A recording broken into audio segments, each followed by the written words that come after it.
আসসালামু আলাইকুম প্রিয় ফুটবল ফ্যান্স। লাউতারো মার্টিনেজের বর্তমানের যে সকল পারফরমেন্স ও রেকর্ড করে যাচ্ছেন সেগুলোর আলোচনা না করলেই নয়।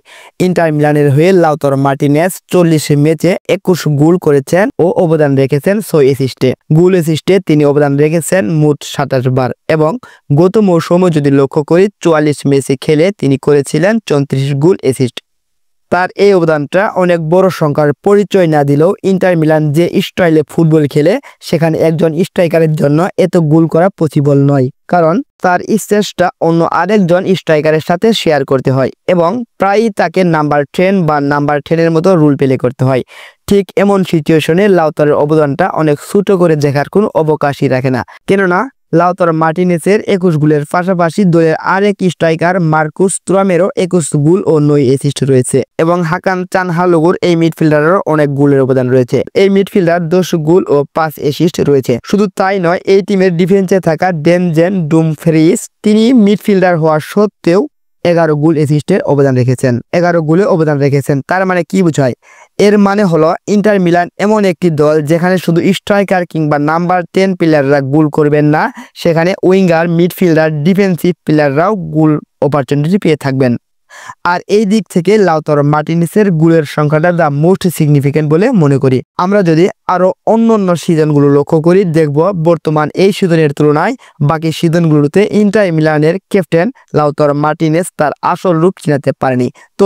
তবে এই সিজনে 8 ম্যাচে 9 গোল অ্যাসিস্টে অবদান রেখে তার আসল রূপটা দেখিয়েছেন পুরো বিশ্বকে। তার প্রমাণ মেলে মলকার বিপক্ষে করেছেন হ্যাটট্রিক এবং পরবর্তী নকআউট স্টেজে করা গোল। কোয়ার্টার ফাইনালের 2টি লিগেই করেছেন গোল। সর্বশেষ বায়ার্ন মিউনিখের ম্যাচে ম্যান অব দ্য ম্যাচের পারফরমেন্স দিয়েছেন। এদিক থেকে লাউতারো মার্টিনেজকে রাখতে চাই সবার উপরে। লাউতারো মার্টিনেজ তার এমন চোখ ধাঁধানো ম্যাজিক যদি ধরে রাখতে পারেন, তাকে নিয়ে সামনের দিনগুলোতে আরো বেশি আলোচনা করার সুযোগ থাকবে আমাদের এবং ব্যালন ডি'র লিস্টেও তার নামটা টপ লেভেলে থাকবে যদি তিনি চ্যাম্পিয়ন লিগের ট্রফিটা উঁচিয়ে ধরতে পারেন, কেননা তার চ্যাম্পিয়ন লিগের পারফরমেন্সগুলোই তাকে ব্যালন ডি'র এবং ফিফা দ্য বেস্ট প্লেয়ার প্রতিযোগিতায় লাউতারো মার্টিনেজকে অনেক দূরে এগিয়ে রাখবে। তবে এখনই আমি বলতে পারবো না Lautaro Martinez FIFA the best player এবং ব্যালন ডি'র রেসের প্রতিযোগিতায় শীর্ষে রয়েছেন, কারণ এখনো অনেক সময় বাকি আছে, অনেক কিছুই ঘটার আছে সামনের দিনগুলোতে। আর্জেন্টাইন এই গোল মেশিন এখন পর্যন্ত চ্যাম্পিয়ন লিগের 55 ম্যাচে অংশগ্রহণ করার মাধ্যমে ইন্টার মিলানের জার্সিতে 20 গোল করেছেন, তার মধ্যে 8টাই করেছেন বর্তমান সিজনে।